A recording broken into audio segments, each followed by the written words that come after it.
Hola a todos, les habla Ricardo Serrano y aquí vamos con la primera ronda de noticias de la semana, aquí en mi canal de YouTube Un Venezolano Informa. Así que empecemos con las noticias más importantes y que dieron de qué hablar tanto ayer como hoy, e incluso uno que otro suceso importante y de gran relevancia a nivel mundial que sucedió durante la primera semana del año 2015. Y es que el día de hoy hubo, valga la redundancia, un mal día en lo que se refiere a la bolsa de valores, ya que el índice industrial Dow Jones se desplomó luego de que el precio internacional del petróleo llegara por debajo de los $50. Así es, hoy el precio internacional del petróleo se situó por debajo de los $50, con un precio de $49. Así que hay que estar muy atentos a esa situación, ya que podría perjudicar los mercados, los principales mercados petroleros a nivel mundial, tanto los de Arabia Saudita como los mercados petroleros de Estados Unidos, y esto haría que el petróleo venezolano, el valor del petróleo venezolano se despreciara aún más de lo que ya está. En otras noticias y también de gran relevancia fue la del presidente de Venezuela, Nicolás Maduro, que el día de hoy partió a una gira internacional en la que busca recuperar los precios del petróleo. Ahora, nos hacemos una pregunta, todos los venezolanos, independientemente de cualquier distinción política, nos preguntamos si esto será una forma de mendigar recursos, por así decirlo, ya que esta es una sorpresiva gira que Nicolás Maduro preparó para intentar recuperar los precios del petróleo.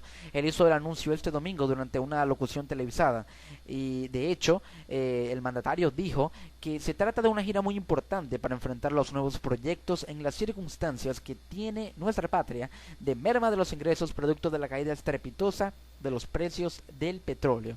Así que ese mismo día, por cierto, se confirmó, de acuerdo a cifras del Banco Central, que Venezuela ha estado en recesión desde junio. Pero ojo, esta es información que se tenía oculta, ya que el Banco Central de Venezuela no publicaba las informaciones en lo que se refiere a los indicadores económicos, tanto de inflación, las reservas petroleras, el precio del dólar paralelo y otros datos de gran importancia durante 3 meses, septiembre, octubre y noviembre. No había informado tampoco el de diciembre y ocultó que desde junio el país se encuentra en una recesión económica, que para los que no lo saben es cuando una nación sufre una baja en su actividad económica producto de la contracción industrial. Es decir, la actividad económica de Venezuela ha quedado en una crisis en la que se ha visto que su nivel de acción, de operación, ha ido bajando, ha ido descendiendo.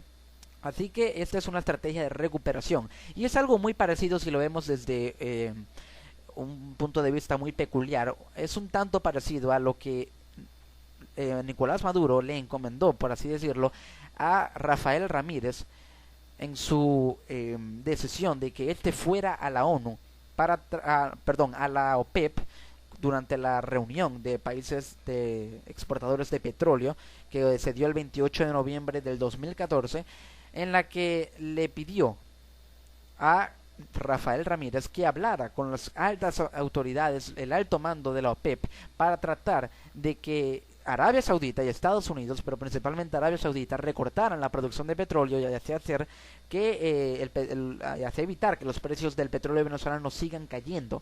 Pero esto es una petición a la que los sauditas se le negaron, y es por esto que nos hacemos una pregunta: si ya la estrategia de ir a la OPEP a pedir o incluso hasta a suplicar, porque esto parecía y es obvio que era una medida desesperada para evitar la caída de los precios, pero que aún así se dio, vemos que esto es algo parecido a lo que hizo Ramírez, y ahora Maduro trata, en vista de que no le funcionó dicha estrategia, trata de ir a una gira internacional y va a Rusia, que hoy apareció en la televisión rusa, por cierto, para tratar de buscar ayuda y de tratar de recuperar los precios del petróleo. Pero nos preguntamos cómo recuperaría los precios del petróleo.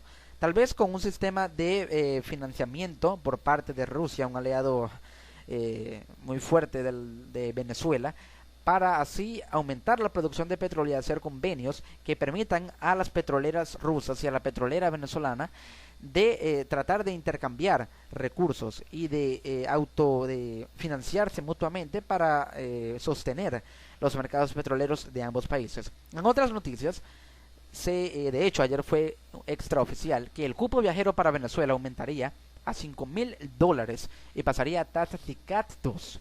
Así es. De hecho, hoy los bancos no fueron notificados y aún no han sido notificados por parte de Sencuex para activar el cupo electrónico. El gobierno no ha liquidado en promedio a cada banco $80 millones que requieren estos para activar los $5.000 en cada cupo viajero para los venezolanos a los que se les haya otorgado. Ya que el pasado viernes 2 de enero, el primer mes hábil bancario del año, los bancos no recibieron ninguna comunicación del órgano administrador de las divisas. Sin embargo, las personas comenzaron a recibir la notificación en sus correos electrónicos ese día a nombre de Cadivi, la institución que fue sustituida por Sencoex pero que aún no está liquidada, y este procedimiento se ha venido haciendo de manera paulatina, incluso hoy que es feriado bancario, pero fue por esta notificación en los correos de los venezolanos involucrados en la activación de los cupos electrónicos que hicieron el trámite, que empezó a circular por la red, más que todo en Twitter, acerca de que se va a aumentar el cupo viajero a $5.000, pero que aún no ha sido oficial, ya que los bancos no han recibido notificación ni han recibido suministro de dinero para poder activar los cupos electrónicos.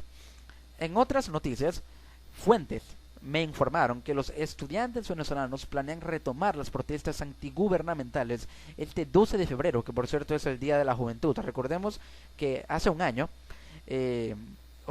hace menos de un año, pero que está por cumplirse un año, se iniciaron las protestas el 12 de febrero del 2014, protestas estudiantiles en contra del gobierno por la inseguridad, la escasez y la situación económica del país, que fueron incentivadas de alguna u otra forma, a pesar de que algunas personas no lo consideren así y se molesten incluso, que fueron incentivadas por el líder de la oposición venezolana, el actual líder de la oposición venezolana, Leopoldo López, que hoy por hoy, como todos sabemos, está encarcelado en la prisión militar de Ramo Verde.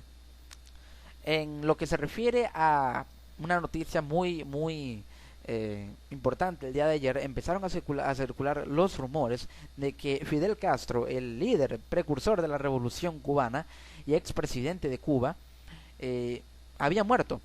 De hecho, se dio a conocer por información que el conocido bloguero cubano Yusnavi Pérez publicó en su blog un artículo que se titula así: "Se murió Fidel", y del que pude extraer unas líneas muy resaltantes, muy destacadas acerca de lo que significaría esto para el pueblo cubano. Y cito textualmente, ojo: "Tienen dos opciones, o nos matan o se acostumbran a escucharnos hablar y gritar y exigir nuestros derechos. Acaben ya de decir que se murió Fidel. ¿Acaso quieren esconderlo como con Chávez? Mis amigos siguen haciendo las interminables colas frente a los consulados. ¿La salida definitiva sería la solución? Otros se lanzan al mar, pero de ellos ya he hablado". Así que es por esto y por el blog que le cerraron, por el artículo que le cerraron el blog a Yusnavi Pérez, ya que empezaron a circular rumores de que Fidel Castro había muerto, pero esto no es oficial. En otras noticias, se publicó un artículo el día de ayer, fue publicado por la página de CNN en español, un artículo de opinión que dice lo siguiente: ¿qué pasará en el mundo en 2014? Y aquí tenemos 5 predicciones muy interesantes. Escuchen. 5 predicciones acerca de lo que sucederá, lo que podría suceder en el 2015. La primera dice así: un gran susto para Hillary Clinton.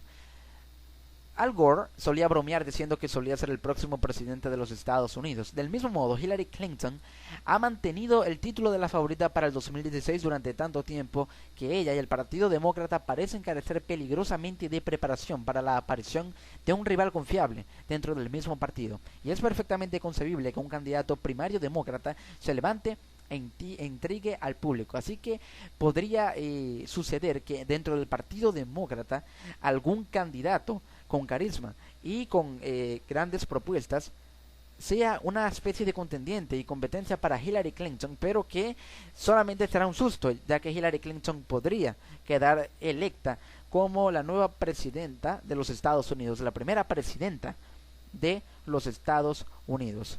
Y es de hecho muy peculiar esto, ¿no? La otra predicción nos dice lo siguiente: la democracia, o lo que queda de ella, muere en Rusia. Debido a su autoritarismo, el presidente ruso Vladimir Putin es, de hecho, un líder electo en una muy deficiente democracia, y este probablemente se convierta en el año en que la democracia de Rusia expire bajo el mandato de Putin, ya que el colapso de los precios del petróleo ya ha empezado a resquebrajar el fundamento de la prosperidad rusa, y el declive económico, es decir, una recesión que hoy en día vive Rusia, entrará como una plaga de termitas en lo que hasta el momento ha sido un fuerte apoyo para el presidente. Los niveles de vida más bajos desatarán una reacción de descontento y represión que se autofortalece a medida que Putin intenta mantenerse en el poder, culpando a fuerzas externas. Como ejemplo, tenemos las sanciones de Estados Unidos para con Rusia por sus políticas separatistas en Ucrania, el conflicto ucraniano, y acusando a sus críticos de ser agentes extranjeros o delincuentes comunes. La oposición se sentirá asediada, pero vigorizada. El delgado barniz que separa la autocracia democrática de la dictadura también se agrietará. La tercera predicción nos dice lo siguiente: la revolución de Venezuela se tambalea y los centristas latinoamericanos toman las riendas y fortalecen los lazos con Estados Unidos. Atención, Venezuela, existe una sola razón por la que los chavistas venezolanos pueden sentirse agradecidos, y esto es información citada, ojo, textualmente de este artículo de opinión de la página de la cadena de noticias CNN en español. Existe una sola razón por la que los chavistas venezolanos pueden sentirse agradecidos, al menos su idolatrado líder, el fallecido Hugo Chávez, no está aquí para ver el poco digno derrumbe de su revolución. La economía venezolana, posiblemente la que ha sido manejada de la peor manera en el mundo, ya se estaba desenmarañando incluso antes de que los ingresos por la exportación de petróleo, que era el oxígeno que la sostenía, fueran recortados a la mitad. Como era de esperarse, el presidente Nicolás Maduro, sucesor de Chávez, culpó a Estados Unidos por sus males, pero su economía dependiente del petróleo no tenía oportunidad alguna. Venezuela inició una revolución socialista en América Latina, pero el modelo resultó ser un fracaso. En lugar de seguir su ejemplo y con el objetivo de mezclar la prosperidad basada en el mercado con las reformas sociales agresivas, los gobiernos centristas y de centro izquierda se han situado a la vanguardia, y ahora, con el nuevo giro que han tomado las relaciones entre Estados Unidos y Cuba, Latinoamérica y Estados Unidos se levantan con el propósito de fortalecer sus lazos. Y llama mucho la atención lo que sucedió con Cuba y Estados Unidos, el restablecimiento de las relaciones entre ellos. Y eso nos da a pensar de que Venezuela se ha quedado sola. Cuba era el principal aliado económico, incluso político, de Venezuela. Y no es para nadie es un secreto que Venezuela, el gobierno venezolano, el gobierno de Chávez y también el de Maduro, le daba o le regalaba petróleo, grandes cantidades de barriles de petróleo, millones de dólares en petróleo a Cuba, y estas a cambio de productos y también de capital humano, es decir, los médicos cubanos que hoy en día vemos en los centros de diagnóstico integral, como lo son los CDI. Así que es por esto que vemos que Cuba pasó de ser el aliado principal de Venezuela al ver que su economía está derrumbada y que los precios de su petróleo han sido mermados y no tiene petróleo que darle a Cuba. Vemos que esta estrategia de Cuba de aliarse con Estados Unidos no fue una casualidad, sino una decisión muy inteligente de Cuba para fortalecer su economía, dejando a Venezuela sola, y esto es algo que también fortalece y favorece a Estados Unidos, ya que al ver que Venezuela, el gobierno venezolano, mejor dicho, se ha quedado solo en lo que se refiere a una alianza económica de América, porque tiene alianzas con Rusia, pero no es lo mismo debido a la distancia. Al perder una fuerte alianza con Cuba en América, en Latinoamérica, vemos que se ha quedado solo, y Estados Unidos se aprovecha de eso para unirse a los gobiernos centristas latinoamericanos, primeramente Cuba, para fortalecer su poderío político y económico de alguna forma. La cuarta predicción nos dice lo siguiente: ISIS hace que los musulmanes se acerquen más al occidente. Es un hecho penoso y peligroso que el levantamiento del llamado Estado Islámico haya atraído a muchos musulmanes alrededor del mundo, pero existe otro defecto secundario, que uno que traerá alegría alguna a los líderes de ISIS, aun cuando la ideología ultrarradical y las tácticas del grupo militante han radicalizado las opiniones en algunos segmentos. Esas también han alarmado a muchos entre la mayoría de los musulmanes, quienes sencillamente manifiestan repugnancia hacia sus tácticas brutales y objetivos extremos. Y la última y quinta predicción Dice, finalmente, India se levanta. Durante décadas la India, que es la mayor democracia del mundo, ha perdido las esperanzas al ver a sus vecinos en China disfrutando de los frutos de la prosperidad. Los dos únicos países del mundo con poblaciones superiores a 1.000 millones de personas han mantenido una competencia tácita. Mientras que la economía centralizada de China ha crecido a un ritmo vertiginoso, la de India se ha quedado rezagada, sumida en la corrupción e ideológicamente estancada. Pero eso está a punto de cambiar. Irónicamente, fue China, con un gobierno comunista, quien se mostró más experta en cuanto a la economía de mercado, mientras que India conservó políticas proteccionistas y permaneció recelosa frente a los inversionistas extranjeros. Pero ahora, un nuevo gobierno está acogiendo e incluso cortejando a los inversionistas extranjeros, y entre ellos a los de China, y descartando la política exterior no alineada de la cual alardeaba el país. Incluso recibirán a Barack Obama como invitado de honor en enero, para el Día de la República en India, y esta es la primera vez que se le concede este honor a un presidente estadounidense. Este será un lanzamiento apropiado para el año, preparando el terreno para una feliz sorpresa en 2015, un año en el que esperamos que las sorpresas positivas sean mayores que las negativas, pero las señales son alentadoras. Y así concluye este artículo de opinión acerca de las predicciones para el 2015. Una noticia también muy resaltante del día de ayer fue lo que dijo el presidente Nicolás Maduro en una cadena de radio y televisión, en la que mencionaba los nuevos planes de reformas económicas para ayudar a la economía venezolana, para resucitarla, por así decirlo. Dijo, la única forma de que libere a Leopoldo López es que Estados Unidos suelte a Óscar López Rivera. Y cito textualmente, esto es lo que dijo Maduro, mencionó: la única forma de que libere a Leopoldo López es de que yo lo mande en un avión directo a Estados Unidos y de que allá me traigan a Óscar López Rivera, pelo a pelo, hombre a hombre. Pero ¿por qué pondría Maduro un canje de prisioneros? Y muchos tuiteros, e incluso el periodista de CNN en español Fernando del Rincón, tuiteó lo siguiente acerca de esto que mencionó Maduro. Dijo: con el intercambio que Maduro propone por Leopoldo López, admite que este es un preso político y que no hay separación de poderes.